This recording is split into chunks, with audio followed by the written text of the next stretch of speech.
You had 6 months to do it. That 6 months expires. That was after like 5th, 6th, 7th. Oh, okay, I think it was. No, it's not exactly the first.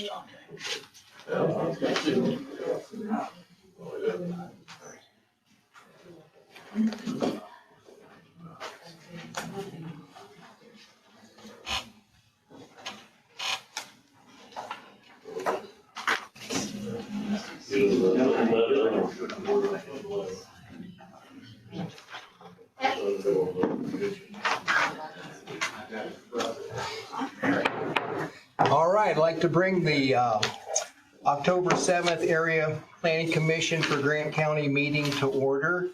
If you would please stand and join me in the Pledge of Allegiance. I pledge allegiance to the flag of the United States of America and to the republic for which it stands, one nation, under God, indivisible, with liberty and justice for all.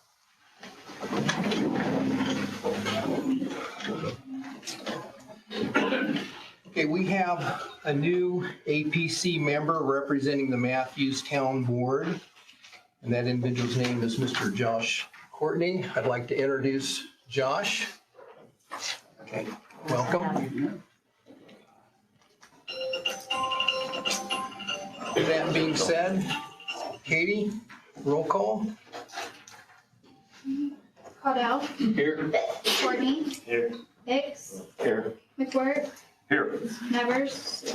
Here. Pearson. Here. Wallen. Here. Richmond. Present. Schultz. Here. Stewart. Here. Todd. Here. Atkins. Yes. Okay, unfortunately, we're in a position where, due to Tyson Knuckles' passing, that we were left absent of a vice president of the Area Planning Commission of Grant County. So we will fill that position this evening. So with that being said, I will open the floor for motions to nominate a vice president for our APC. And is this just until January? That'd be correct. I'd like to nominate Mr. Jim McWhirter. Okay. So we have Jim McWhirter. Do we have any other nominations?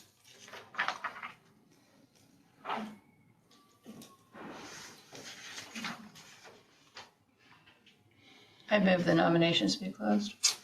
Okay. Have a movement for the nominations to be closed. Second. Second, Mrs. Pullen. Motion made by Mrs. Richmond. Comments, questions? Jim, anything to share with us? Not sure I have to share with you, but thank you, Mr. Schultz, for your nomination. I'll do my best to be involved with that level of interaction, so thank you. All right, looking forward to working with you at that capacity. So we have to take a open vote. Katie? Caudell. Yes. Courtney. Yes. Hicks. Yes. McWhirter. I'll abstain. Pearson. Yes. Wallen. Yes. Richmond. Yes. Schultz. Yes. Stewart. Yes. Todd. Yes. All right, we have a new vice president of Grant County Area Planning Commission. Congratulations, Jim. Thank you, I think. Okay. Well, it's short term anyway, so That's right. could be a good part about it. All right, moving on to item 5. We got backlogged a little bit on our minutes, so we will start with the review of the May 6th, 2024 minutes. And we'll be open to any corrections or discussion. I hate to do this because I think it's why it was postponed last time, but I am pretty sure I voted no on 4.2 in May. I could be wrong, and maybe the video was checked and I'm remembering incorrectly. It's been a while now. But Mr. Schultz and Mr. Atkins, I'll add to that as well. I did vote no, I know on that one. So that sounds like something I'd vote no on, so. I just wasn't prepared at that time to support a yes on that one, so I was a no vote there as well. Okay, so those minutes, 4.2, we stand to correct that Mr. McWhort and Mr. Soltz voted no. Any other corrections?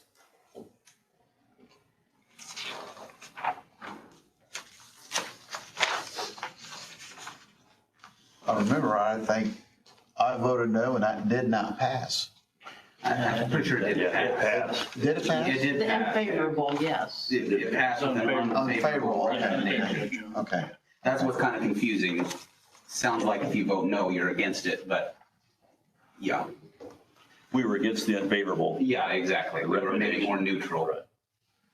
but the motion did pass. Okay. Do we have a way to confirm that, whether John voted yes or no? I can go back and watch it just because I'm gonna take over minutes now, so that's fine. I can do that. Okay. Any other notes of corrections?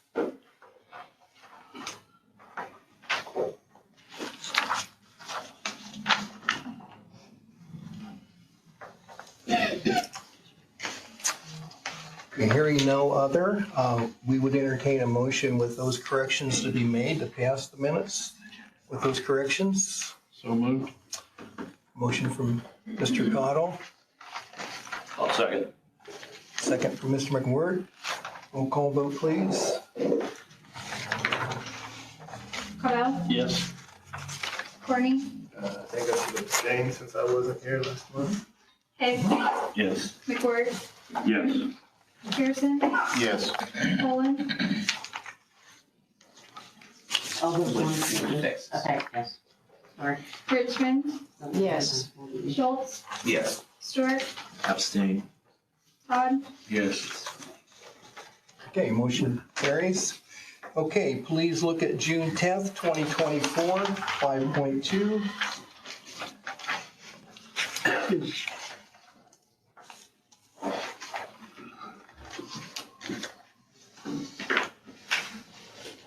I think this was a pretty short one. I didn't see any issues. I just had a couple real minor word changes, I think. Okay. I'll note on 6.3, second line, it says to receive all benefits compliance, probably means compliant. Okay, And 6.4, it says bring the recommendation to the full committee, probably means to the full commission at that point. It's not a big deal, just terminology, I think, really. That's all I noticed. so we'll change that to commission on 6.4.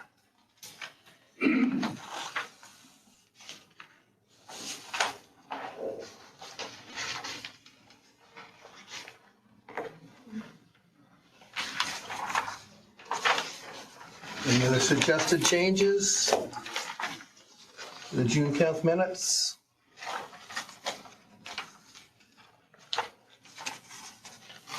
Hearing none, I accept the motion considering those proposed changes. So moved. Motion from Mrs. Richmond, do we have a second? Second. Second from Mrs. Pullen. Roll call vote, please. Cordell, Yes. Courtney, Abstain. Higgs, Yes. McWhort, Yes. Pearson, Yes. Poland, Yes. Richmond, Yes. Schultz, Yes. Stewart, Abstain. Todd, Yes. Okay, those minutes are passed. All right, we will look at the September 9th, 2024 minutes.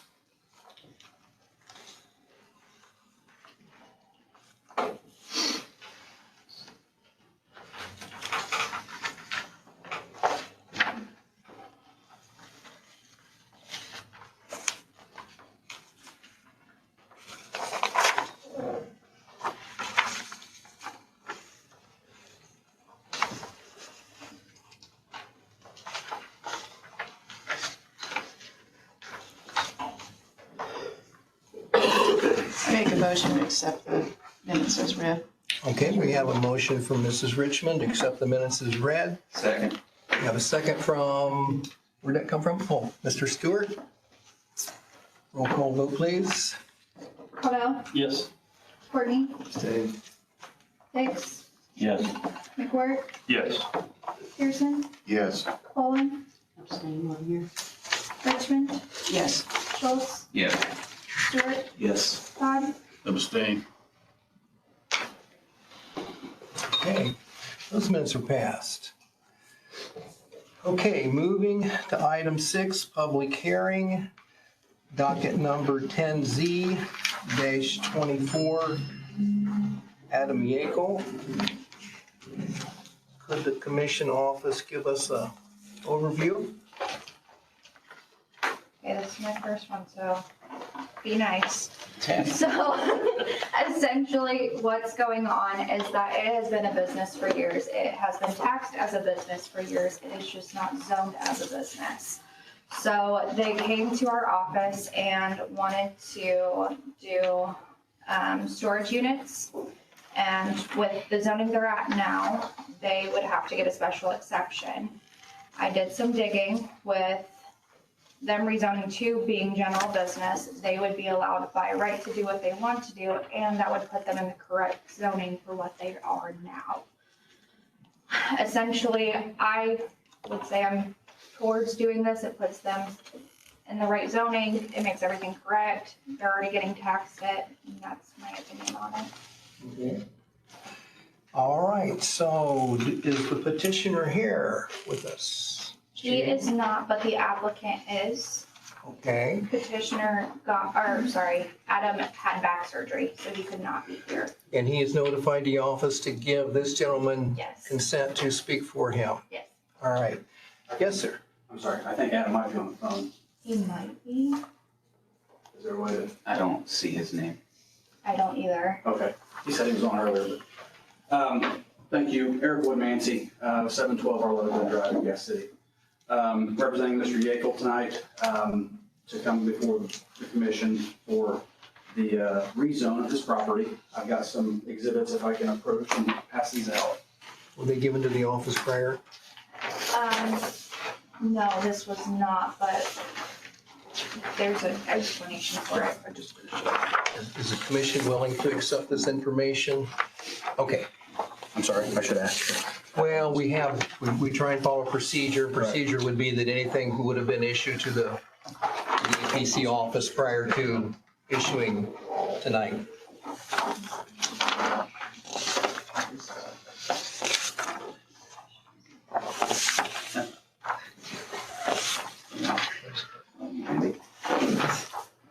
I'm well prepared for you. Glad you guys are here. If it makes the public feel better, this looks very similar to what the office prepared. Yeah,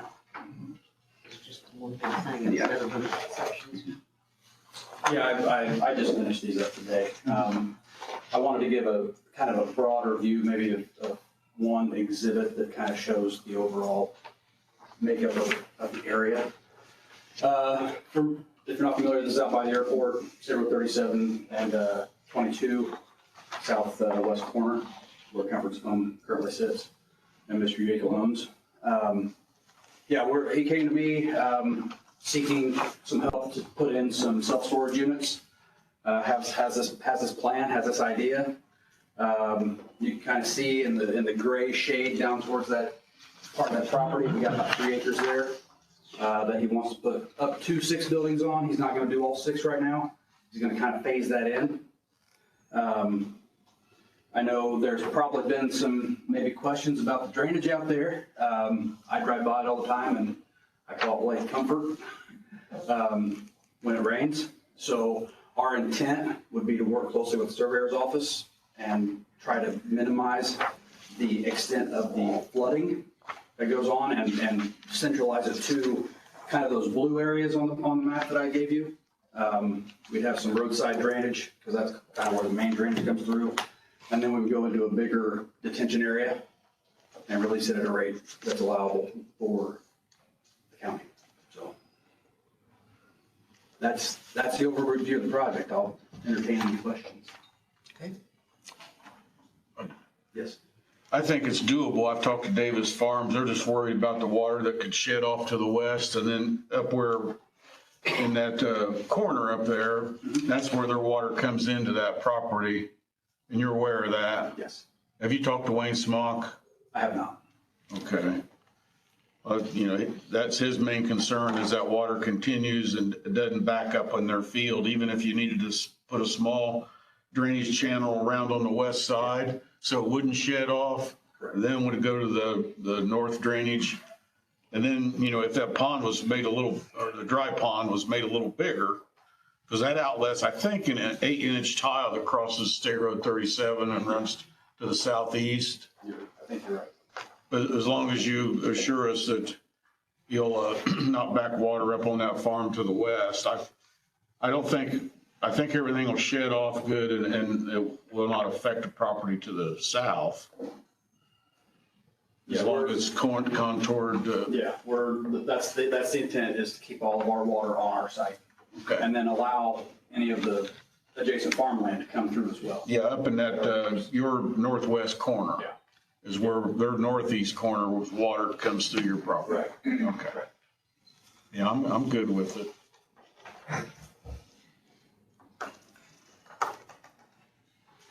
Will this be gravel, asphalt, cement? So when we do the actual development, which is probably shooting for next spring now, around the two buildings, he's looking at doing two buildings currently. Around those buildings will all be concrete. The rest will be gravel until he builds out those other pads. At the end of the process, whenever that might be, it will all be concrete. All the drives, everything will be concrete in there. Jim, do you think we should have some sort of a design on how that water will roll from the concrete with the? It'll be needed, especially since it shows us so far to the south up against the property line. There might be a little drainage channel that needs to be made there and just catch it all on each side, the south and west, and funnel it to the pond. Yeah, as part of our agreement with them, we will present full grading and drainage plans to the county. Okay. Is that part of the permitting process, that drainage be included? Okay. Now, when it goes to the commissioners, will you have a drainage plan that they can look at? Yes. We will have a grading and drainage plan for everybody that wants to look at it. Which are the first two buildings you look to? You have 6 shown. Where do you look to start? Thank you. The two that are 40 by 160, I believe, is his two that he's wanting to put in. Okay, so kind of the north and east section there. The northeast 40 by 160 is actually where he's going to have a kiosk, and you can go inside, rent your locker. It'll have an office, or have a maintenance space where we'll have our power panels, and he's got security he wants to have out there, so all that'll be in there. So that'll be definitely the first building. He may not do the other 40 by 160. He may do the 40 by 230 on that west end.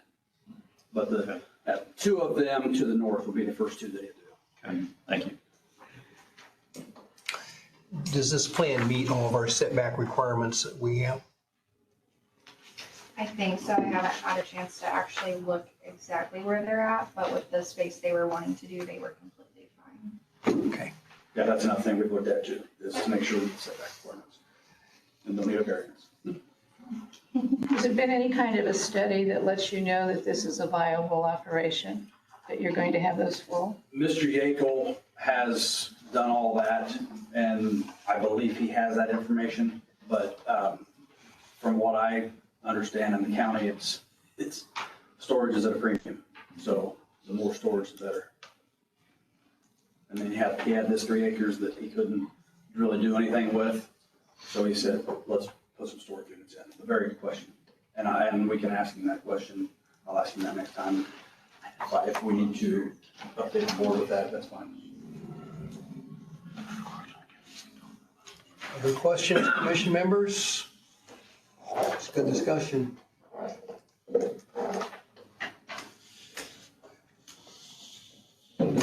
Thank you, Mr. Woodmansey. Thank you.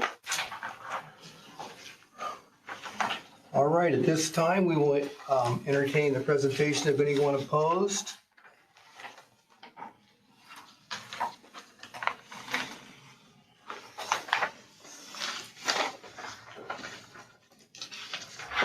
As I understand, they already have a permit to do this.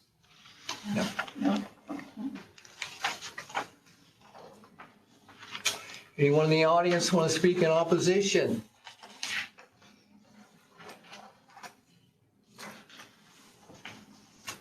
Okay, hearing no opposition, so the recommendation from the APC office would be in favor? Okay. Any other discussion, commission members?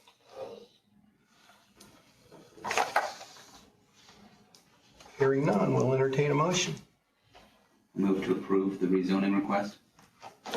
Second. By Mr. Stoltz, second by Mr. McWhirter. Any discussion, commission members, before we vote? Roll call vote, Katie? Cordell? Yes.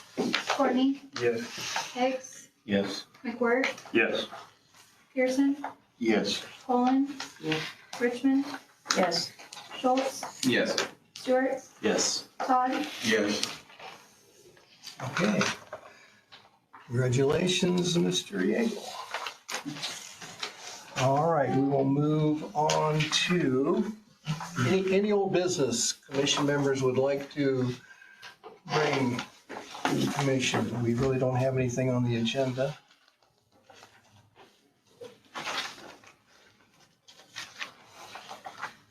Okay. Hearing none, we'll move on to item 8, new business, discussion of rules and procedures for small boards. I believe you guys received a copy of this in your packet. It was just recently approved by the BZA in the last hour. In red, those recommendations that the BZA had made. I guess depending on your comfort zone with this would depend on whether we took action tonight or whether we move towards further review. Did the BZA pass it with all the red stuff? Is that what was? Yes. It seems simpler to keep them the same.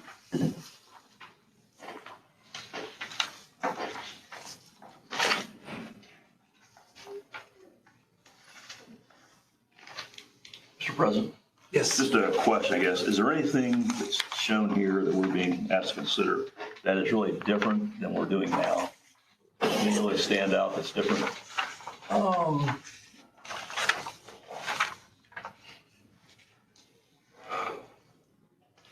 I guess from my personal position is not that I'll remain to be president for very much longer, but I don't know Robert's Rules of Order, and it scares me to, know whether I'm functioning under them correctly. I think this was just an attempt to try and simplify things. Ed, would you like to address that as chairman of the BZA?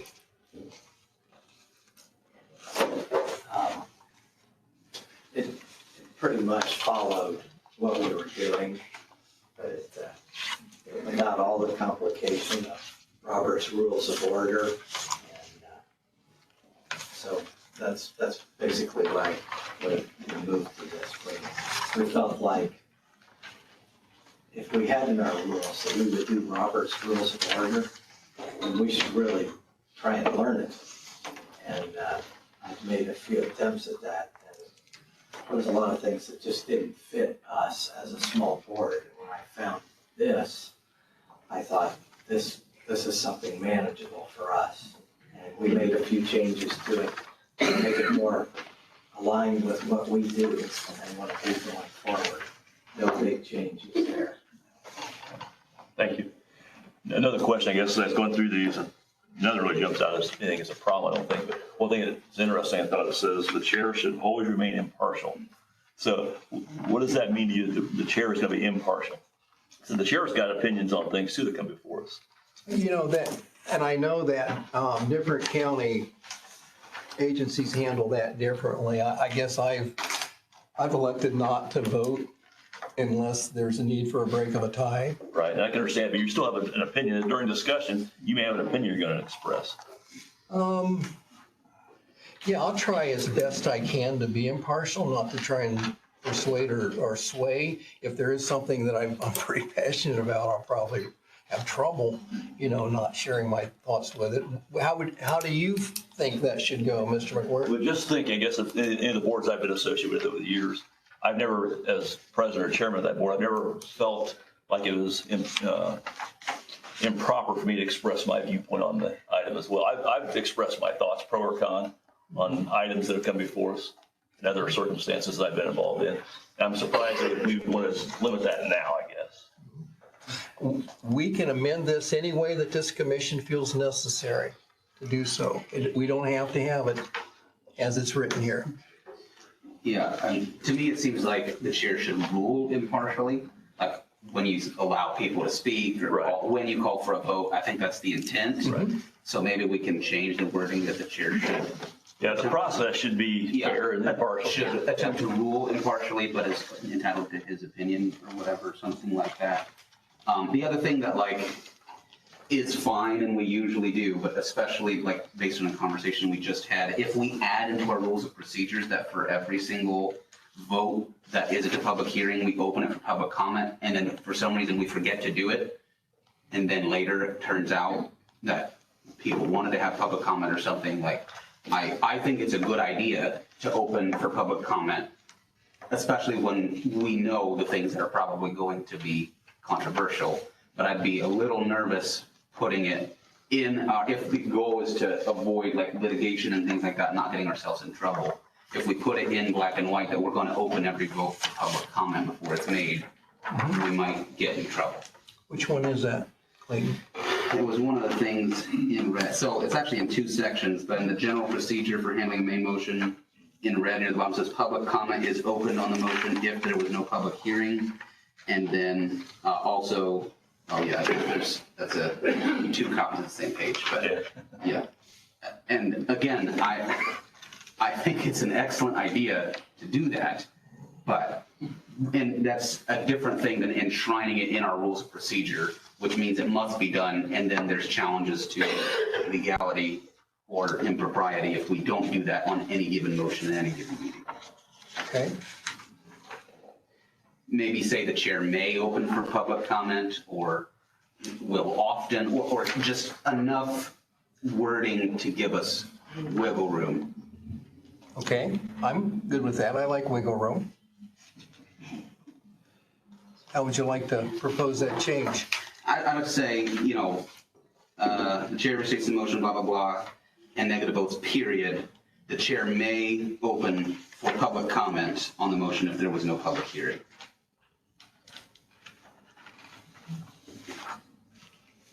Any comments about that, commission members? I really think that should just be a given. In other instances where I have lived, or you've had a board and you've had the public who attends but doesn't make a decision, there's always been, that's just kind of an unwritten, I guess, that they have an opportunity, if there's something they're passionate about expressing, that they can express it. So it's just, it's a matter of common practice that should be a part of. And I will ask for you guys' help with that, because sometimes I get caught up and I fail to open it to the public. So please help me in that area, because we do want to be transparent and we do want to receive public comment. Yeah, it's not that they're going to sway or, have a vote or whatever. They're just expressing, and you're listening to that. And I think the other thing about the chair is that you don't express during the discussion your feelings, and we're all human, and I know that you're going to be talking to individuals, so we're going to know what your opinion is, but it's just a matter of when you're having that meeting, that's not your job at that point. Mm-hmm. So how do we want to... So you stay impartial. So leave it, okay. Yeah. So we've got two concerns on the floor. Let's see if we can clean these up a little. How do you want it to read? What do you want to do first? Well, let's do the first one on the first page.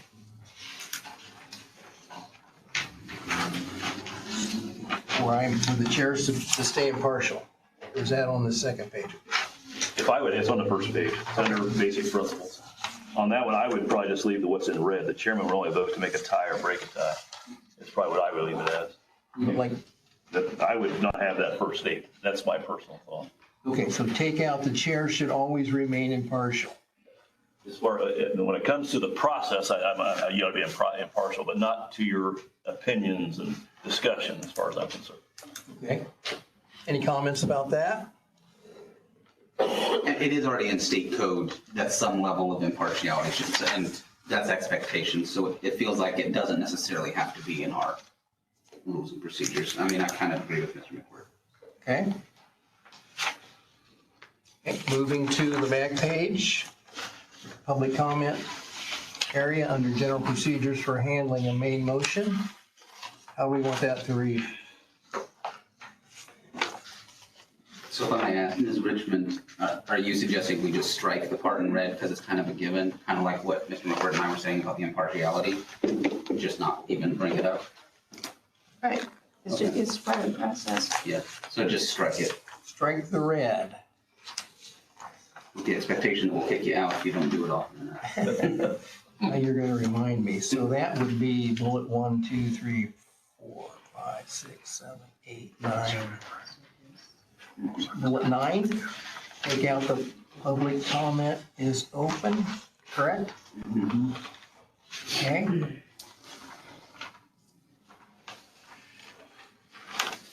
Any other comments? Discussion? I guess I'd have maybe one question for Mr. Whitfield. What we've discussed in these two changes, do you have any thoughts or comments? Or are we doing something we shouldn't be doing with that? Well, the chair should always remain impartial. I think that personally, it's not my decision, of course, but legally, I think it makes more sense to keep it in because the language should, it doesn't say shall. Also, it would have been helpful to keep it exactly as the BZA had it. So both boards, which doesn't matter for most of you, but it matters for a couple of people who are on both boards and myself, they're consistent. The rules are consistent the way they are. As far as the public comment is, I mean, that's going to happen anyway, so I don't see the harm leaving that in there. But of course, this is completely up to you, what you need to do. That can be taken out. It's a resolution, and the resolution itself is not going to change. The question is, do you want Exhibit A to be modified based on removing those two particular items? It's easy to do. Legally, I don't think it's necessary, and it creates a little bit different standard for the two, but that's okay. So if I could ask Mr. Whitfield a question. I'm willing to retract my statement. If you feel like, with all the normal legal caveats, that if we were to have a discussion and there was board discussion and then Randy says, now let's take a vote, and then we vote, we're not going to get in trouble. Because it's in our rules, you think we could say, well, yes, we have a culture where you can raise your hand or approach the podium and you can be recognized. You don't think we'll get in trouble if we're moving quickly, it's 8:30 and he forgets to call for public comment? As long as it's not a quote-unquote issue that requires a public hearing, and by I mean an advertised public hearing, we should be fine. Okay. I'm willing to retract that part then. I mean, Okay. Thoughts? Public comment?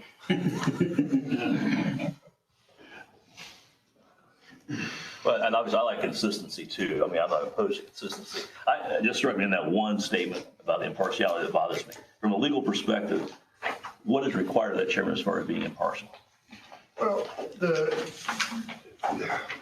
from a legal perspective, it's whatever this particular rule says. I don't think there is anything, as he started out the conversation, all boards kind of do it differently.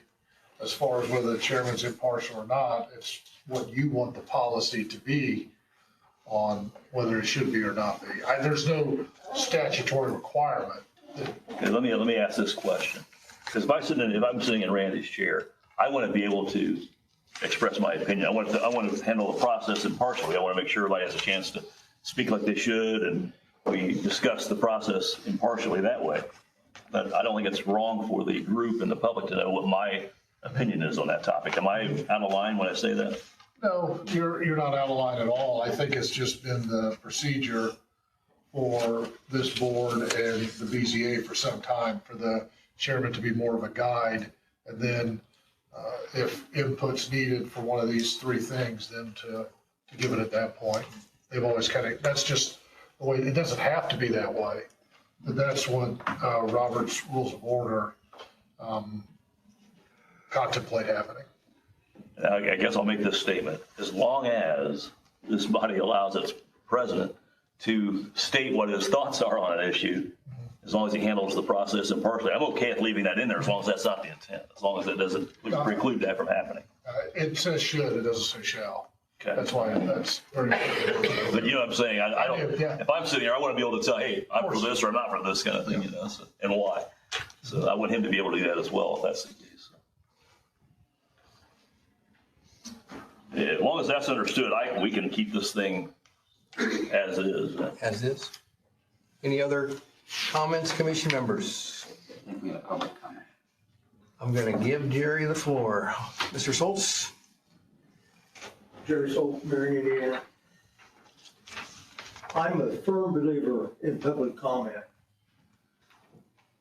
You guys are sitting on a board or commission, appointed people, citizens, and you do a good job.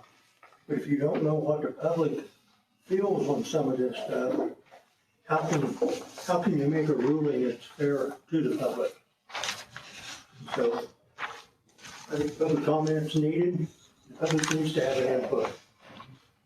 And the president, he's going to have an opinion also. As long, if he has to make a tie vote, breaking vote, he should make it in his favor, not in your favor, how he feels. Tie-breaking vote should be how he feels, not how everybody else feels. I think that's the way our Constitution's set up. Somebody has to make a tiebreaker, and some like it, some don't. The public comment is needed so that everybody can understand and everybody's on the same page. Thank you, Jerry. Any other public comment?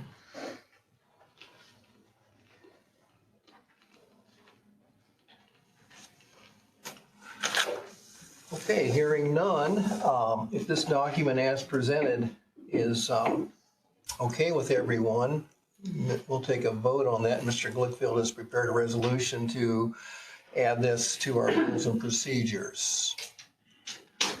We have resolution 2 this year, I think. Resolution 2. And will this resolution also strike the current portion that says we shall adhere to Robert's Rules of Order? Because This will govern the operation of the meetings from this point forward. okay. In the part that formerly was there that said we're going to use the full Roberts will now be gone if we pass this. I don't know if it'll be gone, this supersedes it. Oh, okay. Same thing, basically, but. Okay. And my only request is that you share with me to see that I'm doing this correctly. You ready for a motion? I'm ready. In light of our conversation and discussion of this, I will move that we adopt Resolution 2, 2024, with the document as presented. Motion from Mr. McWhort. Do we have a second? I'll second it. A second from Mr. John Pearson. Any discussion? We had public discussion, so I think we're ready for a roll call vote. Huddell, Yes. Courtney, Yes. Hicks, Yes. McWhort, Yes. Pearson, Yes. Poland, Yes. Richmond, Yes. Schultz, Yes. Stewart, Yes. Todd. Yes. All right, that carries. Okay, moving on to reports, resolutions, communications, and general discussion. Mr. Glickfield? There's been no court this past month, so I have nothing to report. Okay, all right. Mr. Strauss? So we're in a little bit of a, I don't want to say it's a dilemma, but we're coming up on Brenda's retirement. Her official last day of work will be this Friday. Her job has been posted. And as soon as I get the applicants back from upstairs, I will be conducting interviews. And before that person gets hired, I will bring that person to this board for their final approval.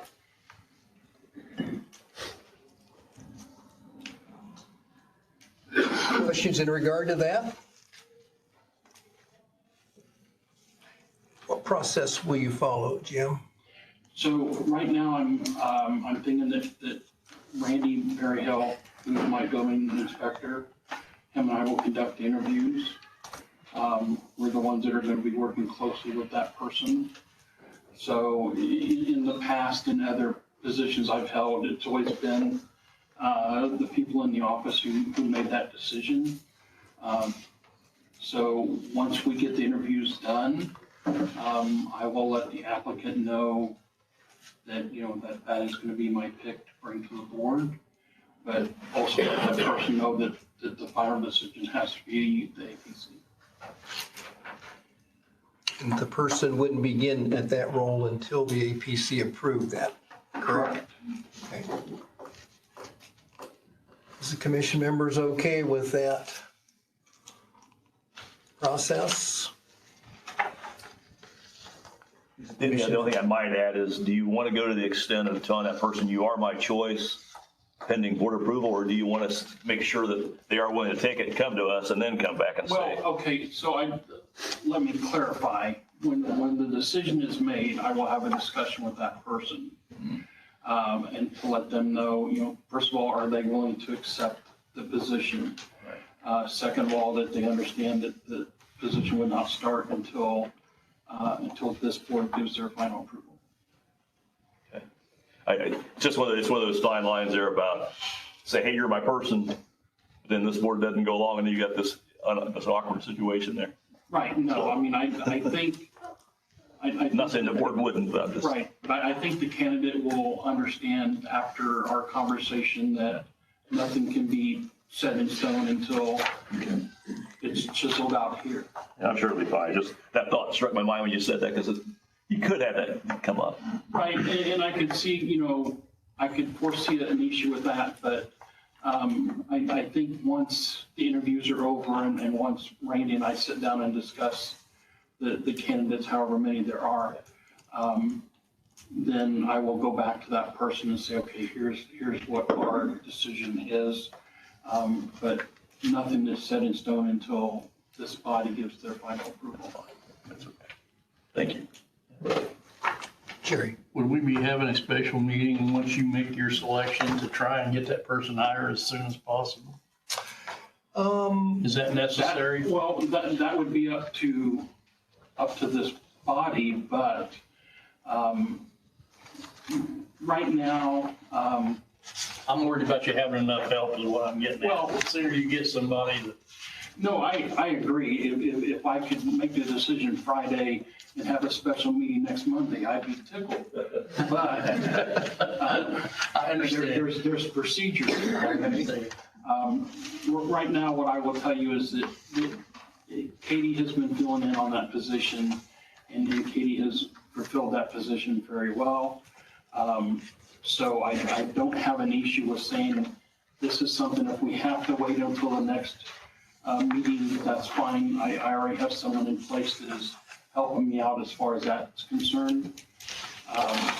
So, I mean, it's up to Randy, it's up to y'all.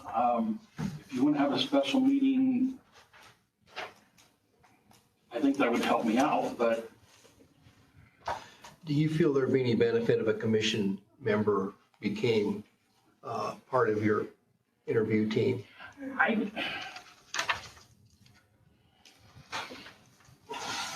I'm okay with the decision being made in office.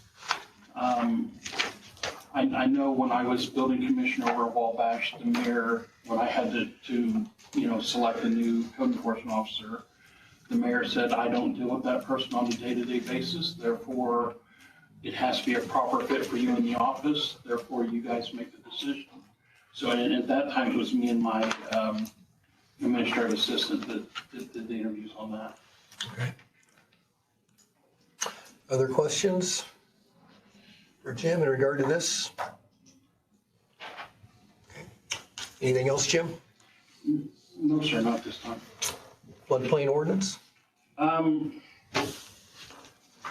So I think everybody got a copy of the floodplain ordinance. I was thinking about talking about that tonight, but, so I've had a few comments, and I've looked at a few things. I don't see a lot of issues. I think it's pretty well cut and dry. I did take it to the drainage board and they had a few things they talked about, but, this is something where, I don't know, has everybody read this or took time to read it? So I've read it a few times and I Josh had sent me a couple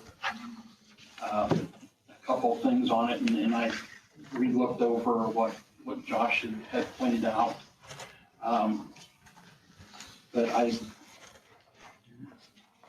it's going to be up to the individuals on the committee and then it has to go to commissioners or council. It has to go to commissioners for final approval. So a question I've got, Jim, does this apply to only land that would fall into a floodplain classification? Yes. Only? Yes, this doesn't include, like, downtown Marion, who's not in a floodplain or, well, whatever it is, I guess. Okay. But no, this would be, if your land sits high on a hill, you never have to worry about that. If you're not currently paying, flood insurance, then this really does not affect you. Okay. This only affects folks that live in that area or that wants to construct in an area or low-lying area where flooding may occur. The floodplain maps are set up in our office to where when we issue a permit, because there have been a few mistakes made in the past, when we issue a permit, we check the floodplain both on the federal level and the state level to make sure that we're not issuing a permit that may be in a floodplain or a floodplain fringe. Okay. So we're trying to cover all bases as far as floodplain management. So what would be the procedure in the event that there was a development, whether it be whatever, that could create a flooding situation? Okay, so if someone starts a development, they probably already went through the process first. Because in order to start a development, you have to have, permits and things of that nature. So, Outside of the floodplain zone? okay, so you're talking about maybe a large factory? Mm-hmm. Randy, I'm not 100% sure I know how to answer that at the present time. Okay. Because you're talking about permeated soil versus non-permeated soil. You're talking about runoff of a very large building. Where does that runoff go if it's out in the county?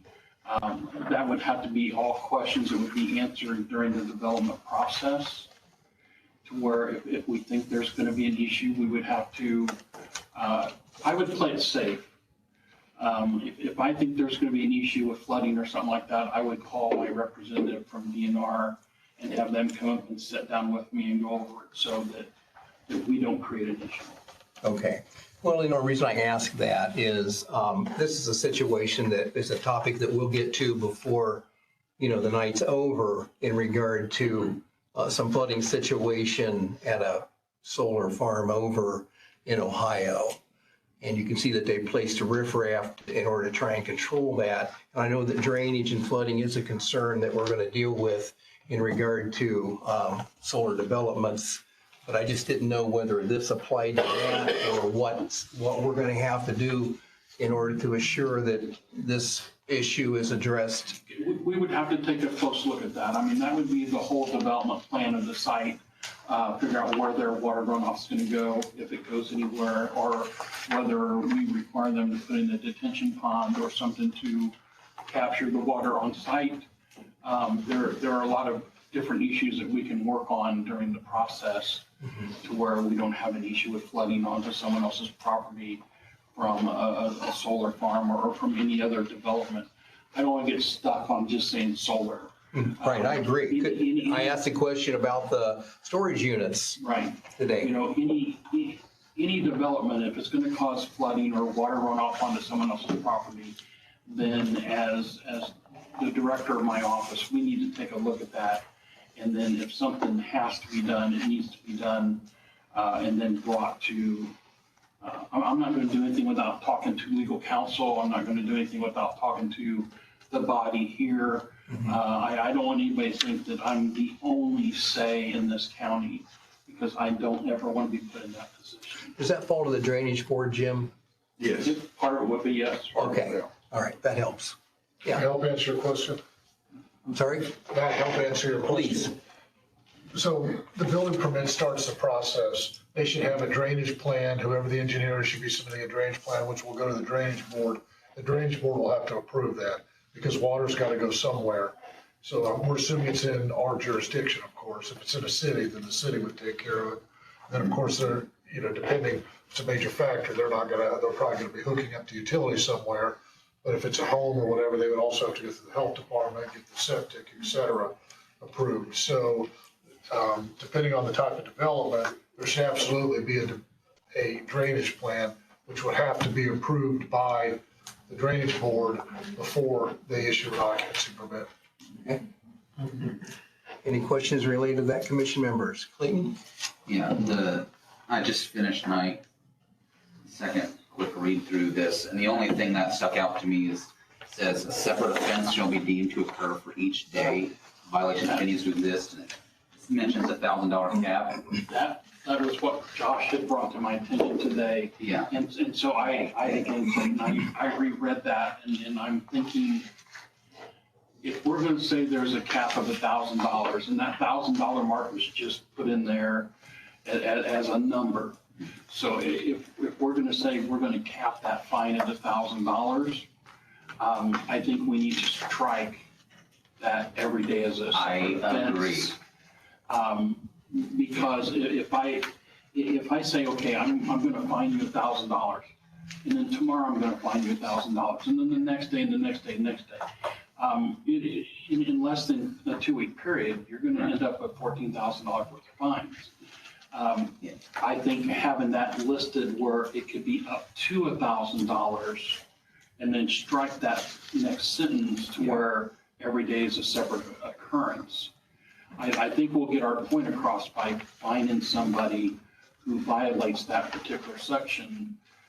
But I don't want to compound it and feel like the agency is beating someone to death over something that. I'm glad to hear you say that, because that was my initial thought, that you get rid of the separate offense, but maybe it was standard, but even just as like a law-abiding citizen, even if it wasn't about the fine, it's like, oh, it's going to be 9 days until I can get this taken care of. Am I going to have 9 offenses on my record? Yeah.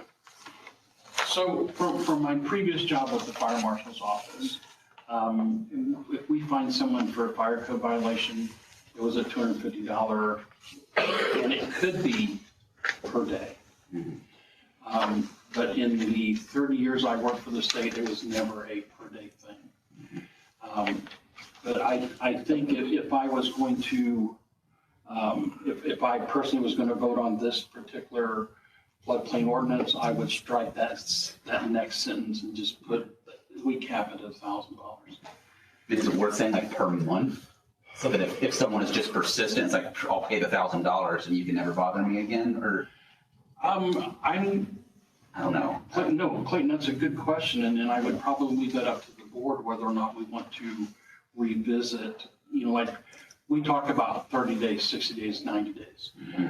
Do we want to revisit and see if they've corrected the situation, or they just paid $1,000 to get it off our back. And Yeah, a residential home, that'd be one thing.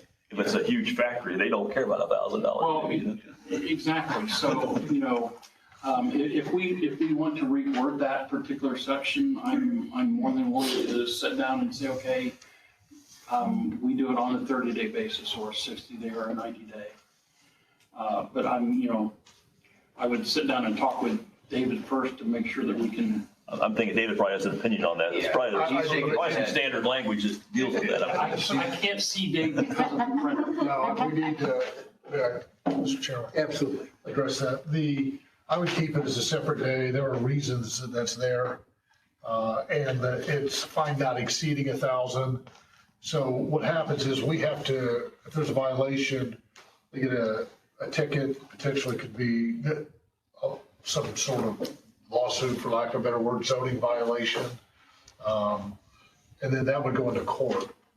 They would have an opportunity to be heard, depending on what the facts are. They could be from something very small to something very large. As Jim points out, there are situations where that might be nothing. They'll just continue to violate it. Who cares?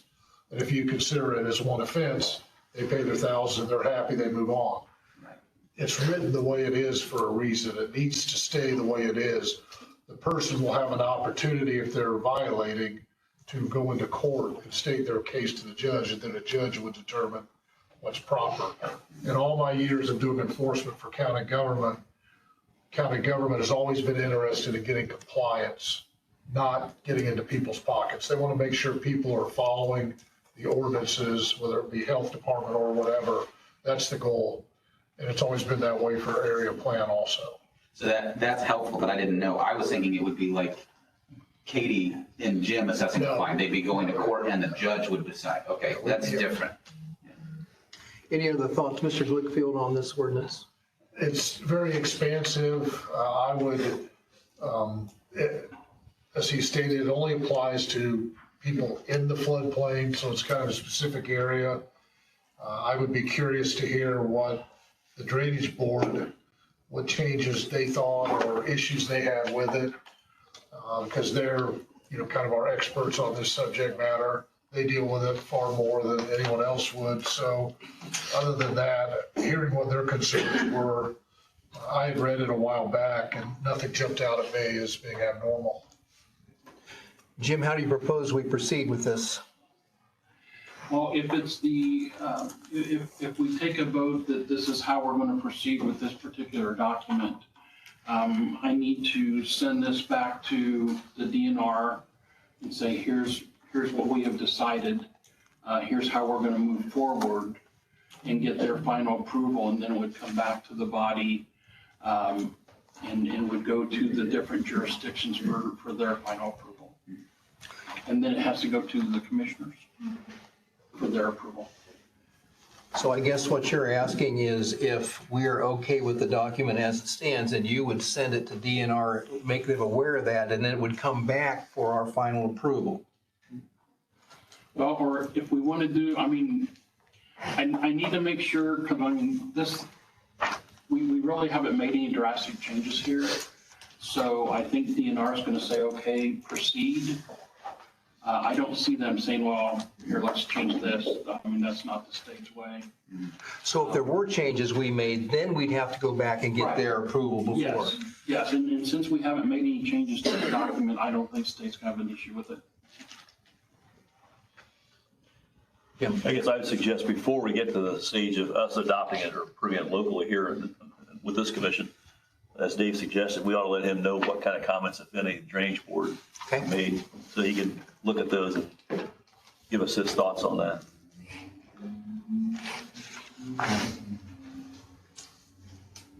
Everybody in agreement with that? When do you think, Mr. Todd, that the Drainage Board would be able to provide, are we under some time? So when I last spoke with DNR, they kind of wanted a rough draft by November 4th. When I emailed her the other day and we were talking about it,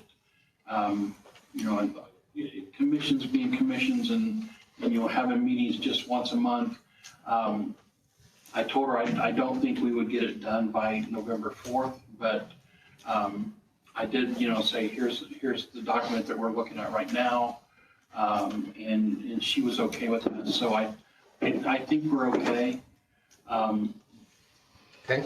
So I will do everything I can to be as a go-between between us and DNR. I have a lot of decent relationships with folks down there. Okay.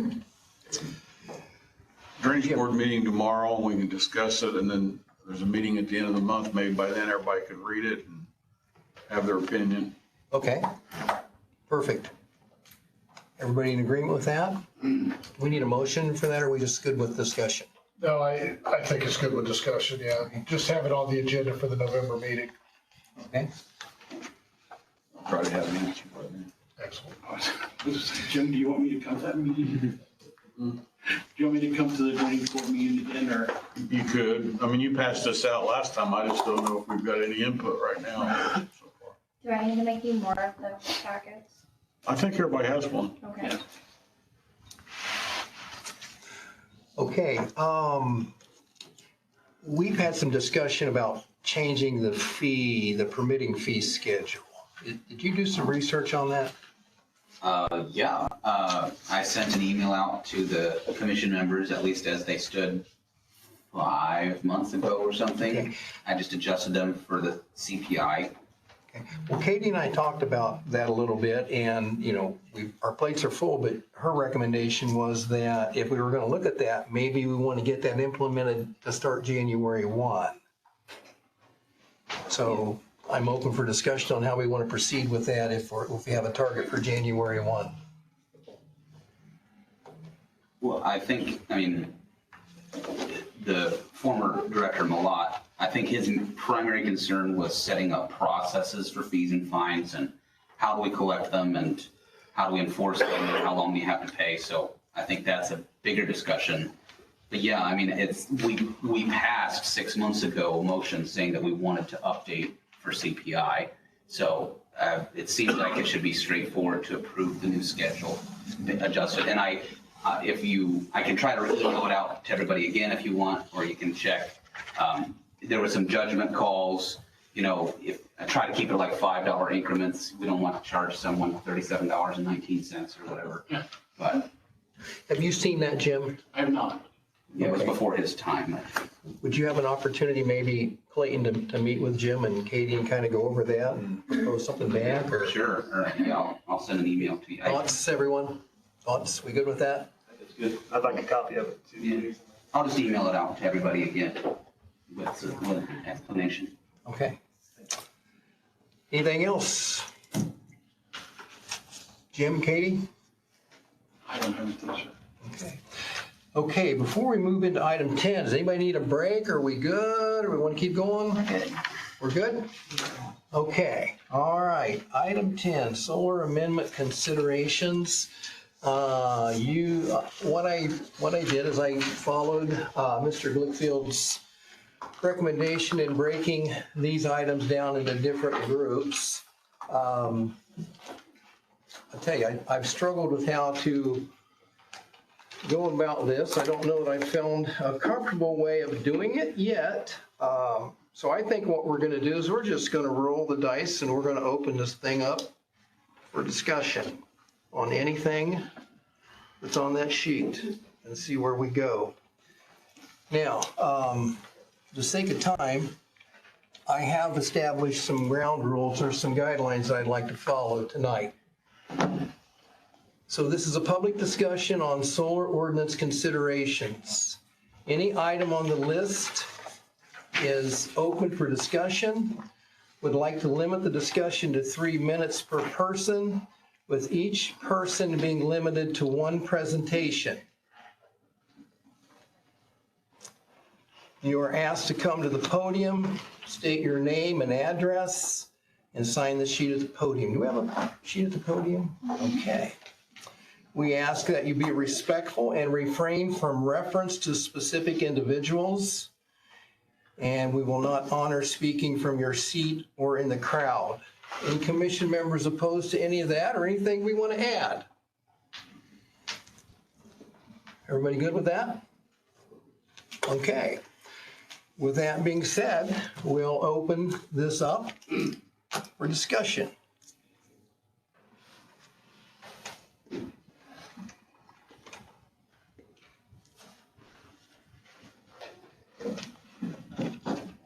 Jerry's old, kind of passionate about the solar ordinance and stuff. I kind of feel like on signage, that the solar companies, when they're entering in or trying to enter into a lease agreement, they should install a 4 by 8 foot on at least 2 poles, 30 inches above the ground. These signs should be erected on all leased parcels within 45 days of signing into a lease or option to lease agreement, and at least 6 months prior to submission of applying for the application. I think the sign should name all owners of property, including names of all trust owners and complete addresses.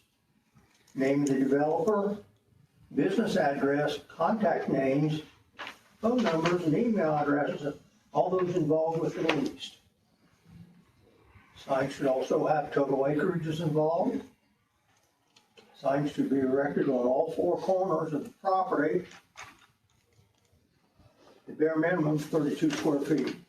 Larger signs would be great, so that people drive by, they can see what's going on and know what's happening on the property next to them. The signs should be, Grant County Area Plan should approve the sign plan, issue sign permits for a cost of a minimum of $500 a permit for signs, if they're gonna lease in to take our farm ground and try to take our farm ground away from us. That's basically what I've got on signage. Commission members, any questions for Jerry? Thank you for having specifics. That's helpful to have numbers. That's something specific you're asking for. I guess the only comment I want to make to that is that, and I'm going to maybe show my partiality here, Jim, so. It's okay, you can do that. Thank you for giving me that leniency.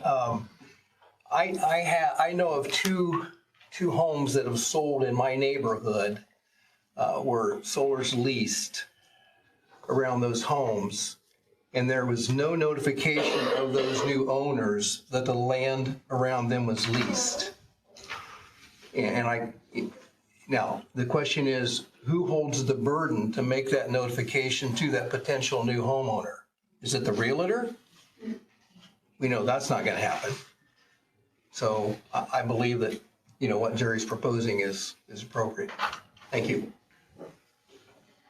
And he was asking for 45 days beforehand, is that correct? Yes. Minimum of 45 days. After the lease, yes. I guess I need to be more clear on what he's saying there. The 45 days is a notice of what? They're planning on leasing the property. Okay, so it's before they've leased it. It's before they've leased it. So the neighbors are notified if they're trying to lease this property for. Okay, it's before, because we talked about that some of our last meeting. Notification is important to happen prior to it actually happening. So, okay.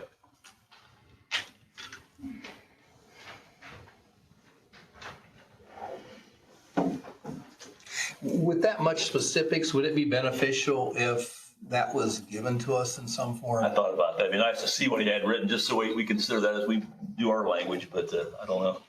I wouldn't sure what form he has. Have you got them, Clayton? At least all the specific things I heard, yeah, I tried to make a list. Okay. Is that in shorthand or you just quick, right? You can see, check my notes if you want. All right. Would you like a copy while Jerry just? Oh, yeah. Is that okay, Jerry? Yes. Just do that to the president. Well, or give it to the minute. Oh, You yeah. want to give it? Sorry, I didn't mean to interrupt. Sorry. Thank you. Mrs. Plank? Beth Plank, 7781 West, N00S, Swayze, Indiana, 46986. In 1996, my husband, Mark, and I purchased 2.4 acres of country property. We built our home in the country, surrounded by corn and beans. And now, 28 years later, we are facing a change with our property.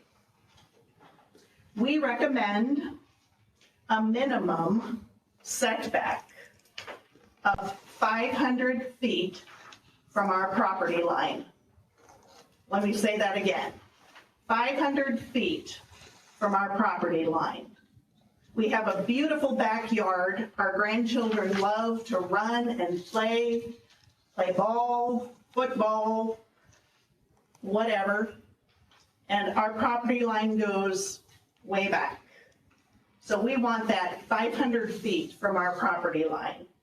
And that will help to preserve noise and privacy. We also recommend that no waiver agreement be allowed to reduce that setback by more than half of the 500 feet. So if there is a waiver, I understand sometimes waivers are granted, that no waiver be granted that would reduce that by more than 500 feet. So again, I will say, please consider 500 feet from property line, not from our home, from our property line. And then if a waiver agreement is looked at, no more than half of the 500 feet. Any questions for me? Questions for Mrs. Plank?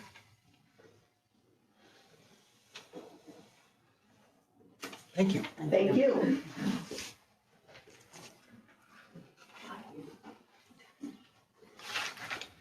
Linda Morgan from Upland.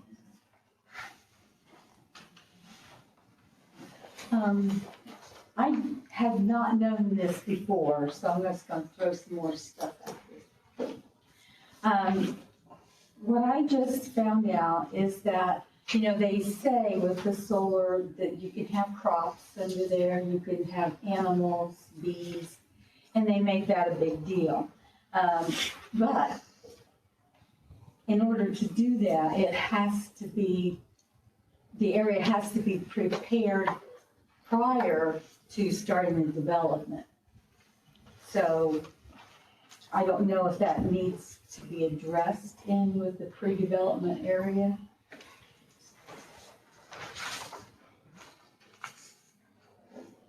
State that again, Linda. Okay, the area has to be prepared ahead of time if you're going to use it for animal grazing, bees, whatever, crops. It has to be addressed before the development is started. Mm-hmm. So, It's my understanding that erosion, ground cover, and screening falls under the responsibility of the Soil Water Conservation District of Grant County. okay. Yeah, in fact, I met with them a few weeks back at one of their meetings and just made them aware that we were considering changes to the ordinance, and that if they had suggestions or recommendations, you know, that we would be open to that. The acting president reached out, you know, to me and asked me where we were with it. And I said we were in the discussion stages. I did say we were reviewing a floodplain ordinance, but I wasn't sure whether, you know, this fell under that. So I'll get back with them that no, it doesn't. It would be, you know, something of nature. But yeah. Yes. Do you have suggestions for what might? I don't right now because I'm trying to remember where I even found that information. It seems like it might have been out of Europe because they've been doing quite a bit of the alternative energies there. I'll see if I can't find that. Maybe send you an email. Now, are you proposing the possibility of grading of soil and so forth to prepare for that, or just a ground cover? I think it's design. Okay. The design, you know, because you have to account for fencing, water for animals, being able, if you got a beehive, you gotta be able to get in there, tend to them, that kind of thing. Sure, okay. But that's one of the selling points for solar. So ground preparation, okay. Thank you. So that's under the pre-development area we're talking about. Yes. Okay. Hi, I'm Andy Ellis. I'm at 8320 East Jefferson Place, Fairmount, Indiana. You know, I like it there. And I've got 2 items I want to discuss, but it's just all one presentation. I don't know if that's okay. You have the podium. All right, okay, very good. Thanks for letting me speak. And a couple items, and I could speak of a lot of different things, but in the essence of time, one thing that we do have in Grant County, which is very precious to us, is we got a lot of prime farm ground. There's a lot of economics that come out of the culture that we have here and the generations of people that put us where we're at today. That allows us to be able to actually live and enjoy our properties here. And it's an important thing for us. I have a real issue with the eating up our prime farm ground and destroying it. There are brownfields available. We shouldn't be tearing our green fields brown. And so I have a real issue with that. And I do have issue with the fact that they call them solar farms. They are not farms. They are industrial power plants. And let's just call them what they are. And they really don't belong on prime farm ground. So I would suggest, and I would ask that you consider that we have really strict limits that putting any kind of these kind of developments on an already fertile area that provides benefit for our community. There are better places for these. So I would ask that we do a lot of work to try to protect our farm ground. And there need to be strict limits in the ordinance that suggest how much farm ground, if any, can be used. And I'm not just talking like, well, throw out 10%.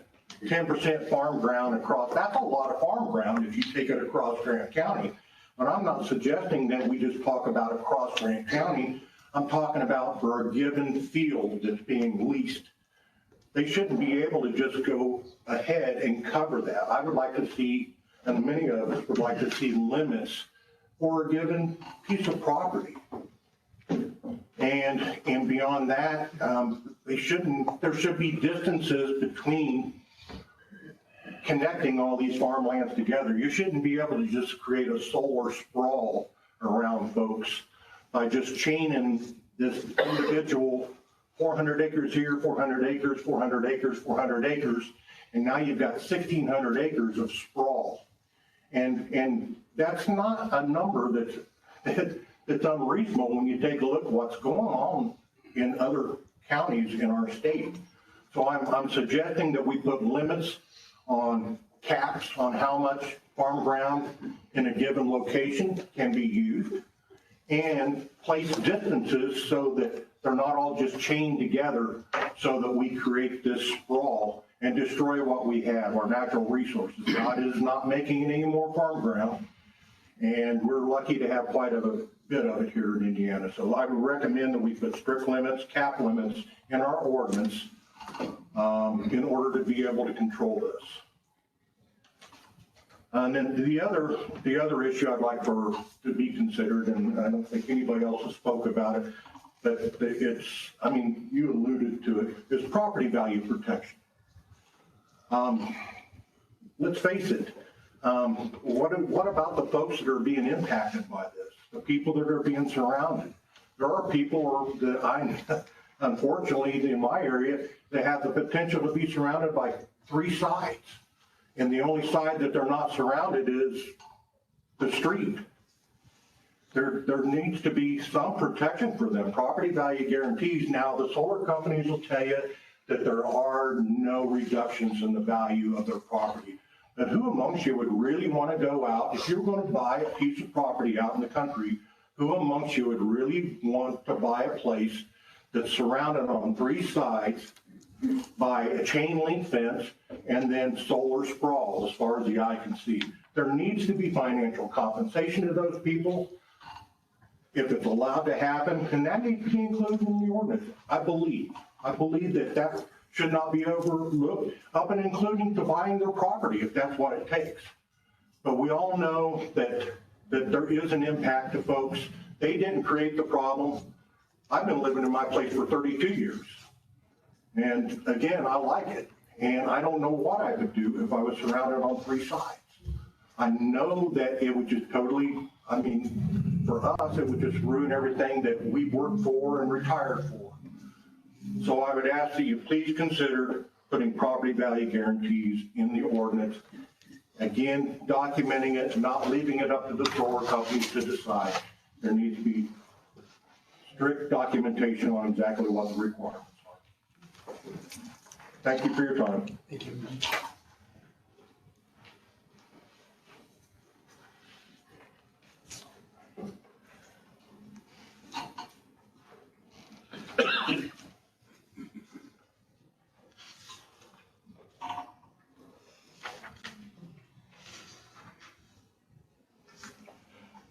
Michael Duke, Marion, Indiana, right from by, as I've said before, out in most of the cornfields and the soybean fields by Landis and Hatfield. Yes, I've got a few comments and a little bit, Andy kind of took away a little bit of my comments, but I'll reinforce what he said.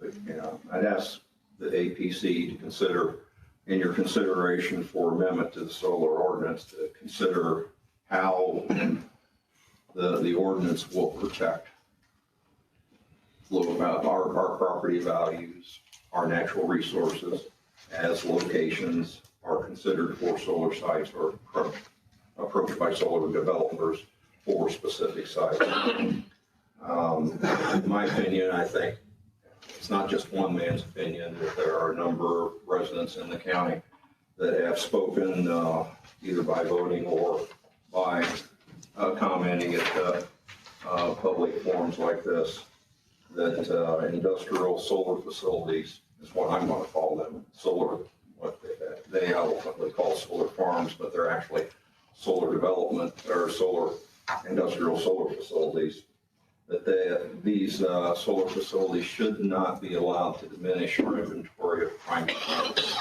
farm ground. We have a valuable asset there in our community as a natural resource that a number of our citizens would like to see insured and protected from being diminished. At some point in the past, there was a sign, I think when the capos were being considered as an issue, there were a lot of signs that were around that said, if you've got breakfast, thank a farmer. I would appeal that we don't give up our prime farming asset in the way of land. Second point, as far as locations where they could be, industrial solar facilities could be located at, are brownfields or industrial tracts that are targeted for redevelopment as potential location sites. Generally speaking, from a residential perspective, a resident's perspective, I don't think our citizens would want to see industrial solar facilities detracting from the visual and the auditory attractiveness that we enjoy as folks living in the country. For our county residents that live out in the unincorporated areas, we don't desire to see bright, shiny panels looking out over a lake of panels, or to listen to humming noises that are generated by inverters or by the electricity that's being transmitted in the lines of the facilities. We like to listen to the hummingbirds, the sound of the wind, and the sound of the birds, the sounds of nature. I think that solar facilities, industrial solar facilities, should be restricted from negatively impacting any of our natural, recreational, or historical resources, nor our county's woodlands, wildlife, and water tables. Again, generally speaking, there's more specifics that could be going into there. If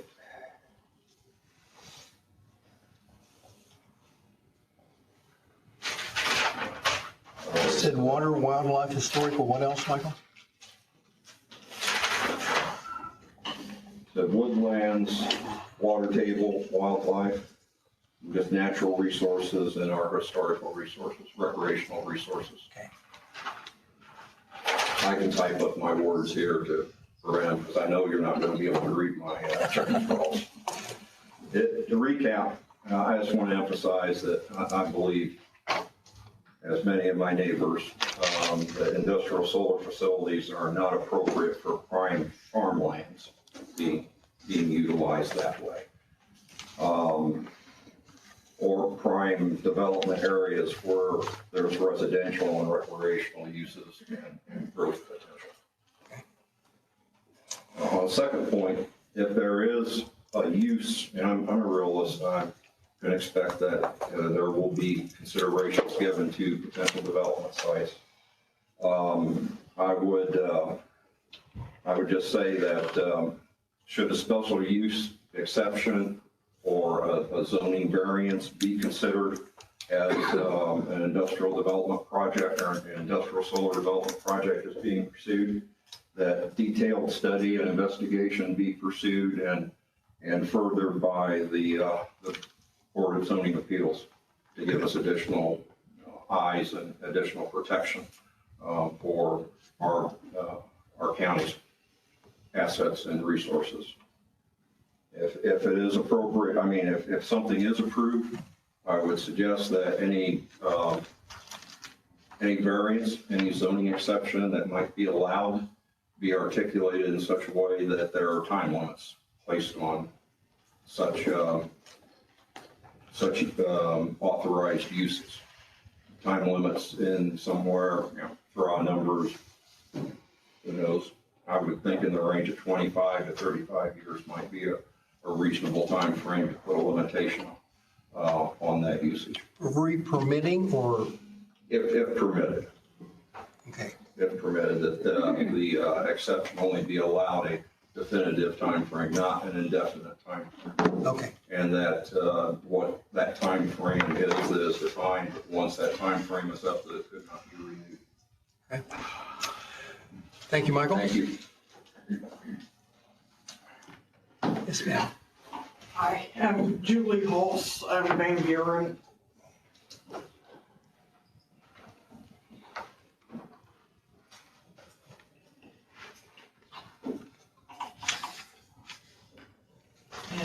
And I'd like to see a limit. The pole mounted solar panels shouldn't be higher than 6 foot when they're tilted at their maximum.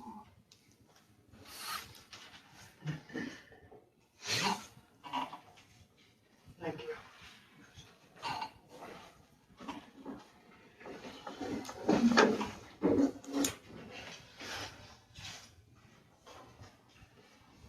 Kenny Cage, Swayze.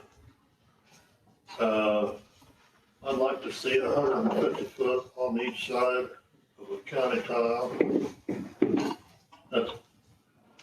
Most of our tile, main tile, is 100 years old in excess, okay? And covers stuff washed off of them, and when we put in new tile, we gotta get out to get the cover, to cover the tile. That's one of my main things. From the Drainage Board perspective, Kenny, do you guys have any other thoughts you might want to throw at us? Kenny's a member of the Drainage Board with Jim. Any other? Well, that's the main thing. Okay. So you're asking, and really, we don't want these, we got a problem right here now at Oak Hill School. They put those solar panels in right over a main tile going north. that solar panel, farm or whatever you wanna call it, hasn't worked for 2 years.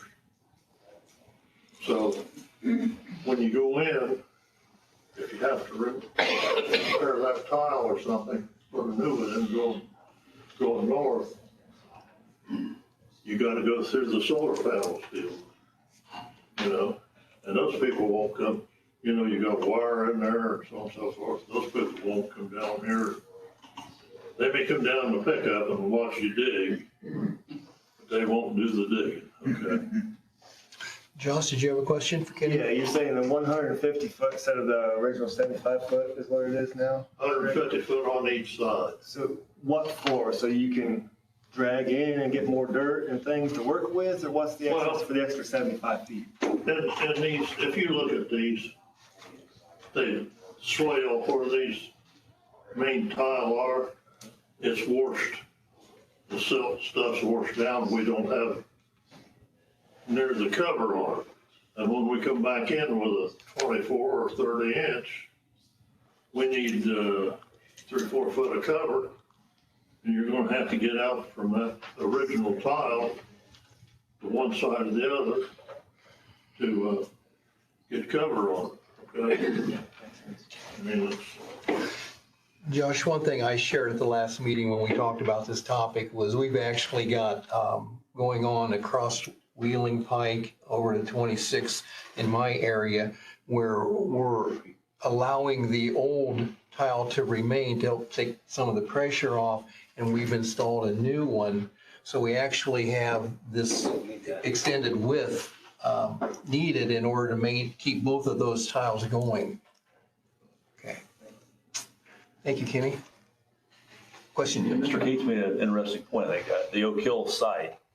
Question I had when he made that comment, where that's located now over a drain. How did that happen? How did it get placed over a drain like that? I don't think we had an ordinance established to be. So there was no process they had to comply with to get it there. They just decided to put it I there. think they had to get a $35 permit to put that in. The main tile, we've made them move 75 feet back and up the hill. So the main Fadley tile, the 24 inch it runs through, it was a branch drain, and I'm not sure the size of it that went up through the solar plant. And I thought Brian Cates and them got in and fixed that as good as they could.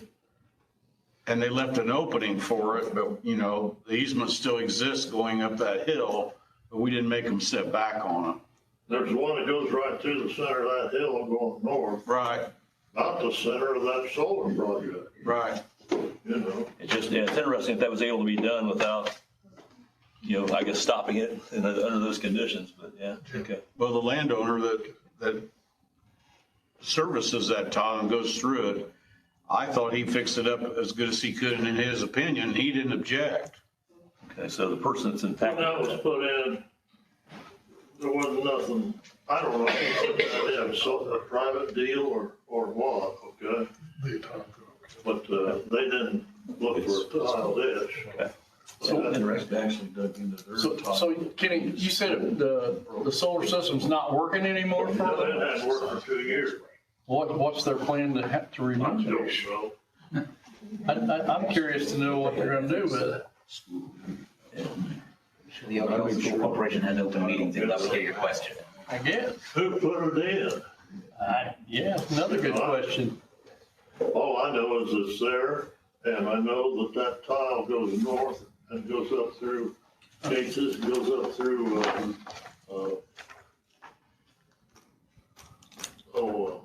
Millsworth. And there's a tile that drains over on Gary Brook, comes across, and all that comes over that hill. And that was probably put in, if I was guessing, 100 years ago. Jim will tell you there's a lot of tile that's 100, 120, getting over 120 years old. And you know, where that tile ended up at the base of the solar plant, we spent thousands of dollars putting new tile in over to the main line there, so that would work for a long time. Yeah. But if it breaks down, the farmer's gonna have to get in there and fix it. Who would require him? Would it be on his own to fix that, or does it affect anybody else that would be harmed No, there's a few other farmers on it too, and there is an easement up through there.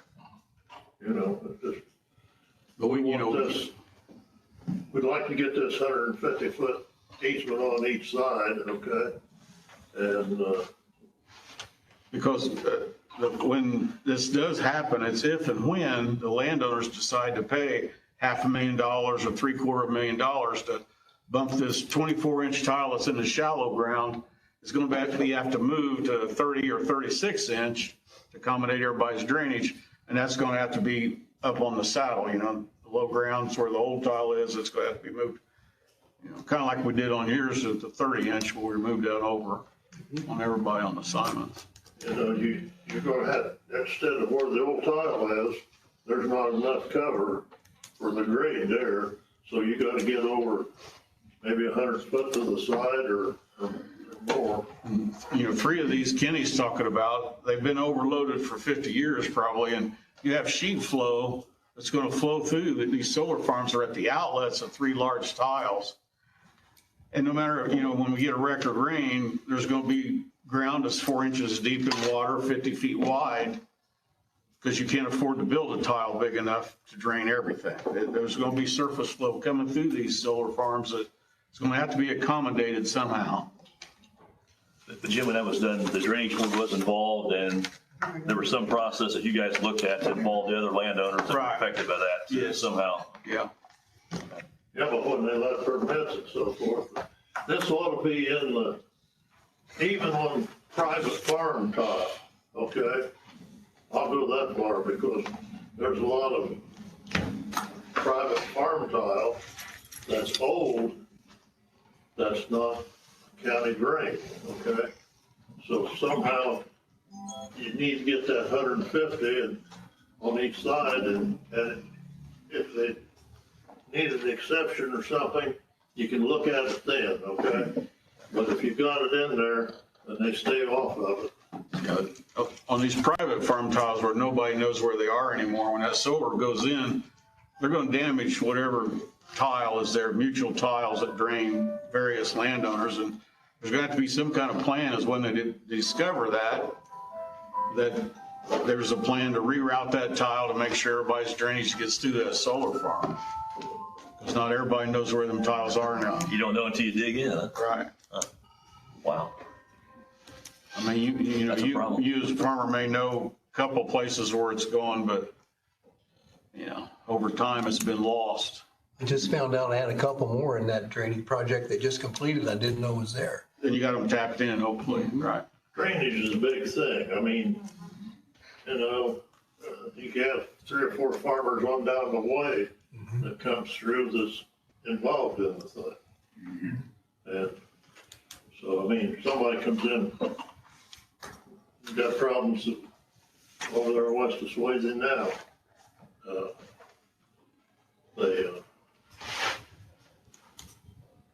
People signed up, and most of the people signing up for these don't live around or whatever as inherited the ground. You don't see farmers anxious to sign up for these solar farms, okay? They call somebody in Florida or Arizona and say, hey, we're gonna give you this outlandish amount. And first thing they say is, how fast can you send me the paper? And the guy that's cash renting that or whatever, they send him on the way. You know, it's more complicated than, you know, what. Thank you, Kenny. I'd just like to add to Kenny, and as far as Grant County and drainage and subsurface tile goes, it's going to be a big problem. Provide drainage, make sure that people get drainage through these solar farms when they're cut off, or if they are cut off. And you know, we got good ground here, and there's a lot of them that's pattern tile farms, and you gotta have an outlet. Drainage board is responsible for the drainage plan within the development plan, correct? Yes. Okay. As long as we keep it that way. Well, we're going to keep it that way. Thank you. Mr. President, Yes. I think he's brought up two very important issues. One, certainly the drainage board can take care of as far as the easement on the public drains go. But you also have the issue of the private tiles. And there has got to be something in the ordinance which states that if that's damaged and water is going places and affecting people it should not be affecting, there's got to be remuneration for that. It's got to be in the ordinance. I agree. Very important.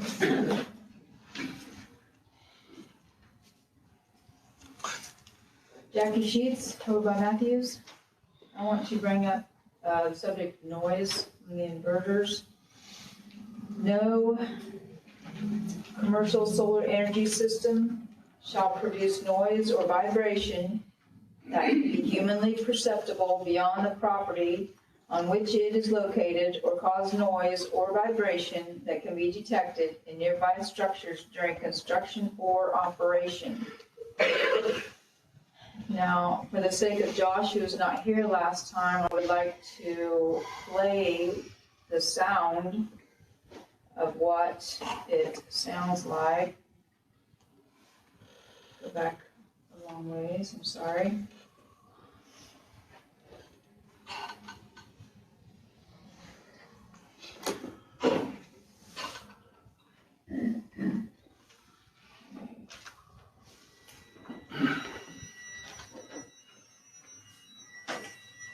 This is a constant noise.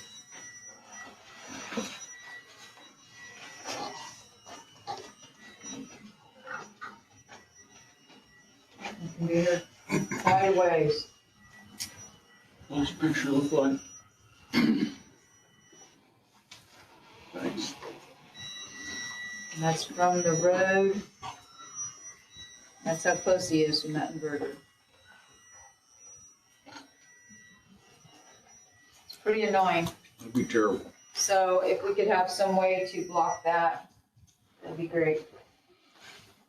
Jackie, you said noise vibration humanly detectable during operation and construction? Yes. Okay. Anyone else? Myron Brangle, 5450 East, 550 North, Van Buren. In regards to what Kenny Cate said, and any farmer in here, when these solar companies come in, they don't take in consideration tile. And when farmers tile their ground, they just don't go like this and like this. The tile are going this way, that way, this way. And those solar companies, when they put the stakes in, they're not going to come to a tile and say, oh, we got to go around that.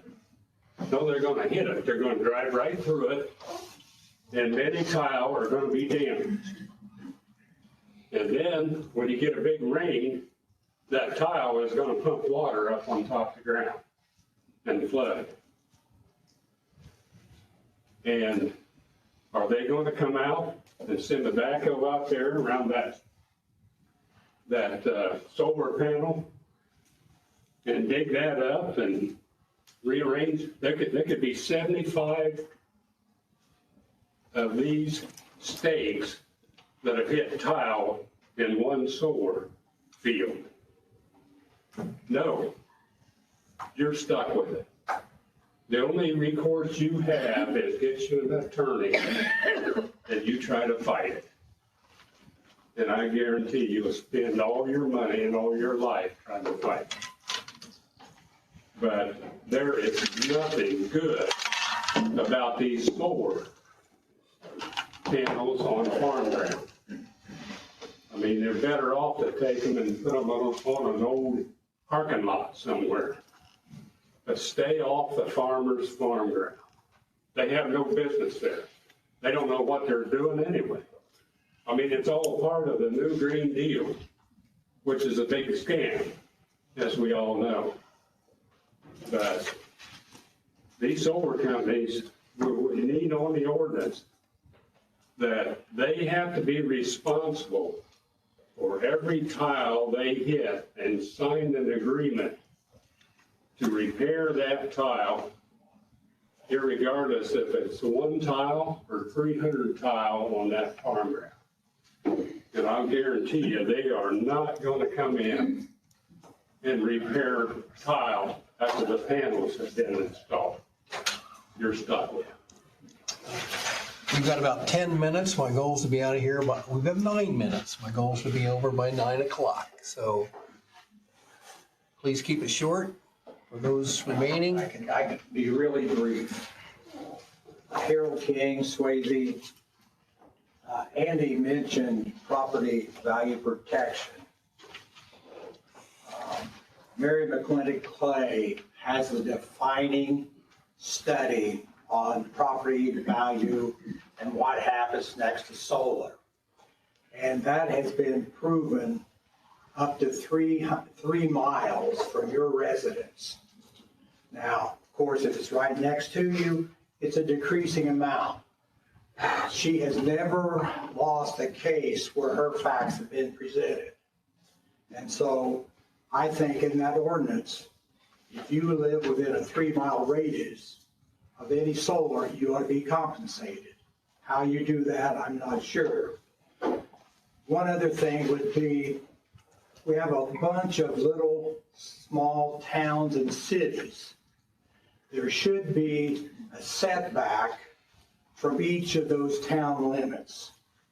Be it a mile, 2 miles, I'm not sure the exact, but I live in Swayze. I live on the south side, and I don't want that right next to my city. I'm part of an economic development committee in Swayze, and at some point, we want to expand our city limits, right? Solar's there, that's not going to happen. So those are the 2 things I'd like for you to consider. Thank you, Harold. What was that person's name? Mary who? Mary McClintock Clay. Constantly updates her data, and it's never lost a court case. Thank you. Where's that person from, do you know? You're going to ask me. I want to say Kentucky, but I'm not sure. I can find it for you real easy. Time allows 2 more folks. 2 more.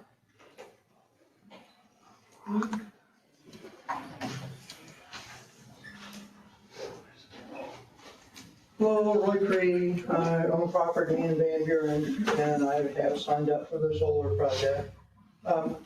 The drainage board, I went to a drainage board meeting, and I'm surprised at this conversation, but 150 feet, they specifically talked about 3 specific drainage tiles that they intended for the 150 feet to include, the ones that had swales in them and needed to be redug.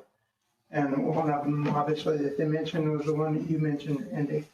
The thing that baffles me about that, I mean, if they put in a new tile, they're going to do another easement on this new tile, I would assume. So that 75 feet for that one, obviously, is going to be additive to the other one if it's going to continue to be maintained. So the gentleman last meeting I was at mentioned something about a 15-foot deep tile. If you got to dig a 15-foot tile, and you need more than 75 feet on one side, on both sides of it, to take care of that tile. And I was thinking after I went home, you know, if you dig that 15-foot tile with a 6-foot bucket, and you dig it out, and you allow the 6-foot hole and 4 foot before you start piling dirt, let's assume that 15-foot decompresses to 22 feet. So you got a 22-foot pile of dirt that you take out of that hole. If you spread that across that 75 feet, now 65 feet, 60, let's say 66, because I'm not good with math. So you got 22 foot of dirt that you're putting on 66 foot. That's, does he want to speak about this? What? 2 foot deep. It's going to be 2 foot deep across that. And that's just using one side of the 75. That's leaving the other side of the 75 completely open and not putting anything there. So the 150, I don't understand it other than for new tiles where you're putting in a new tile and you've got a swale and you get a big side. I can understand it, but there again, the new easement, I would think, would take care of that. As far as the setbacks that have been discussed tonight, we got to keep track of people's property rights here. I don't understand why someone would be entitled to dictate how 500 feet of someone else's property is used. I mean, if they want to buy 500 feet of that property, sure, let's sell it to them. Other than that, I don't understand why they would have any say-so to the property rights of that ground. And as far as neighbors, we've talked about the neighbors, and do we have a recording of Weaver's pins? I just would love to compare that to the inverters. Anyway, so I grew up a mile from there, and you can hear them for about 3 months from a mile away, and they're loud. So anyway, back to the solar companies want to put the inverters in the middle of the property to eliminate as much noise as possible. So they are conscious of the noise, and they are obviously trying to eliminate it. As far as the tile, the solar companies locate all the tile that they can find. They use your property's maps, they use outlets, they track them back. In my agreement and all the agreements that they've signed, they have to fix the tile. It's not debatable, they have to fix the tile. So it's to their advantage to not hit them in the first place. So their biggest push in that year that they're actually planning on the project, once they've got to go forward, is to locate the tile and avoid the tile, because you're right. That's important to the farmers, and it's important to everybody in the county. And they are aware of that, and they have to fix those tile if they break them. So they really don't want to shut a row of panels down to fix the tile. So it's important for them to locate them too. Sorry, too many subjects. Back to your, let's only talk once on the person. Since I'm probably the only pro-solar person here, I do take exception to only be able to address one topic at a time. We'll have another meeting. We'll have more meetings. That's good. We're just trying to respect everyone's time. No, I understand that, but I also feel like I'm by myself, so anyway. Yeah, I know, you guys, I guess that's all I got. Thanks.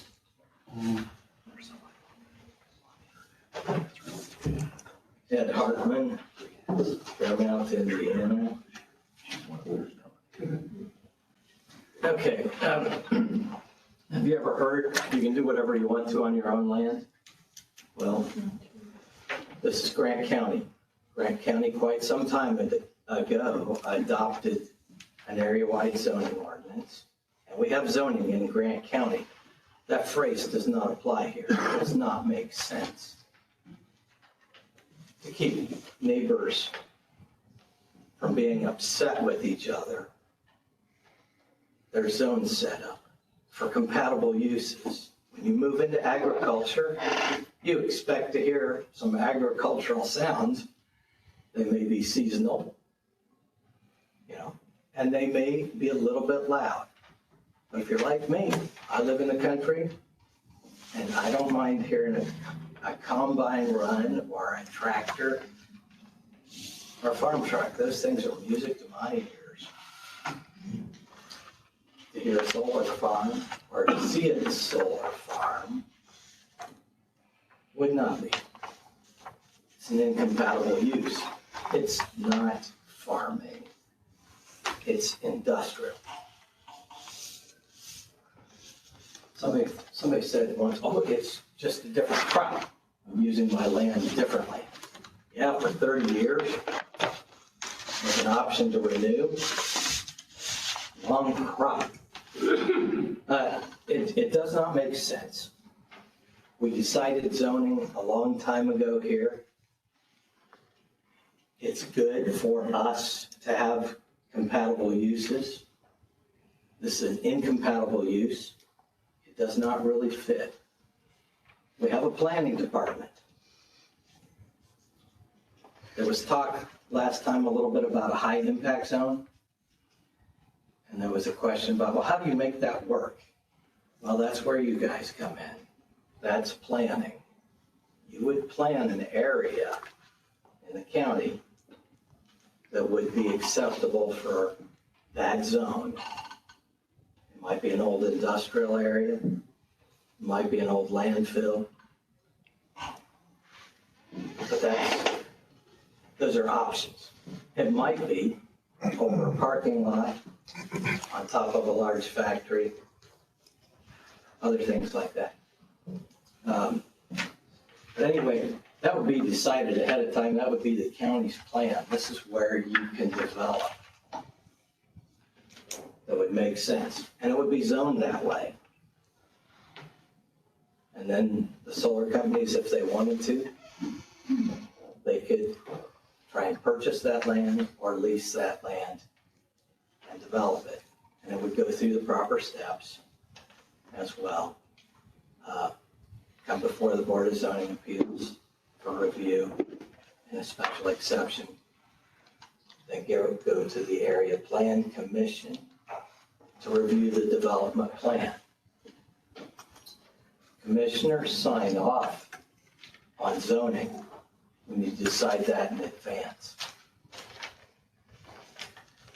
Each board has a role to play. The Area Plan Commission is the sole authority to approve a development plan. That's state law. So, anyway, I would also suggest that you make the fees substantial so that you can hire the engineers and consultants you might need to help guide you through this process. An application fee of at least $100,000 would make sense. If it gets to the building permit stage, it would be $2,000 per megawatt. Maybe a cap of 400 acres. Someone mentioned 10% prime farm ground, not to exceed. Thank you. Okay, Michael, you were standing, and the gentleman in the back, I believe you'd like to speak also? Is that correct? A completely different topic. Okay, Michael, you want to speak to solar? I just have one real quick question. We're going to go to open discussion for you. I'm Mike Spalding. Is this solar? Yeah. Okay.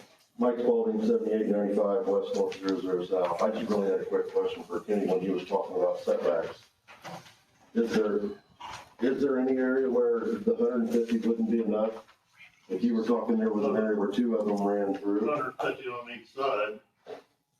Yeah, because I was thinking like behind us where we got Toledo and Graham, and that ditch runs through there. But we need at least 150. But there's nowhere where that wouldn't be enough. I don't know, you just, until you get in there and run a grade, you don't know. Well, that would be my concern, and that's what I was talking about, where that rolls off. Yep.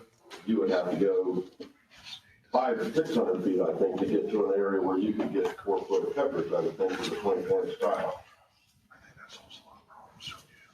I just think that when it comes to the drainage board, that I think 150 feet. We'll take all we can get. Right, I think that there's gonna have to be verbiage in there 300 foot. to accommodate special circumstances where that's not just a dead set number. Because like I said, and he's familiar with the ditch that runs behind us, you couldn't get to enough coverage just 150 feet one way or the other. I would hope, Michael, is before, a document comes before the commission for its review and approval, that we receive input from the drainage board, from the surveyor, from the soil water conservation district. I mean, I would hope that we could get the feedback to give consideration to their concerns. Okay, I wanted to ask Kenny, and I wanted to be on record. Okay. I don't think that's enough in some areas. Thank you. Okay, we're going to close the solar, but we're going to open this up for open discussion. We'll take a couple. We're over our time. Please forgive me, people.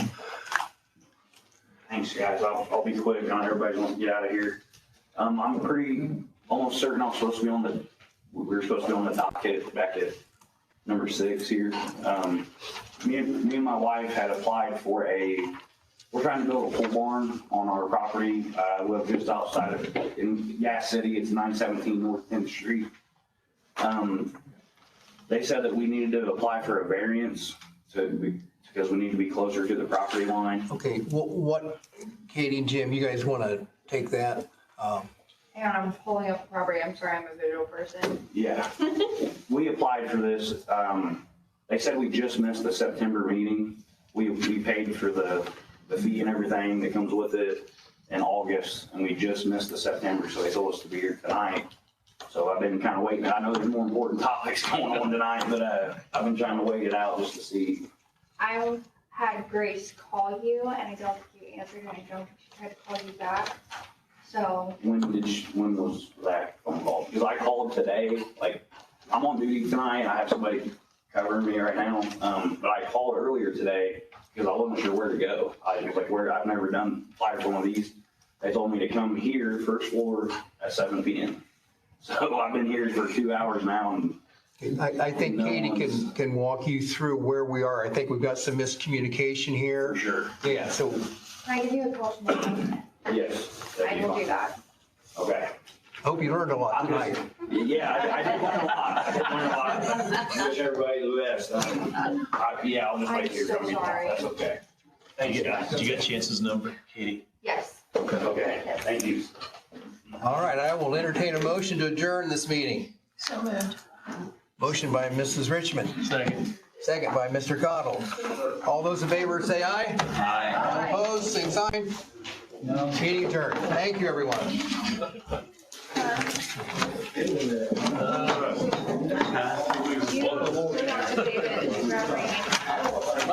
the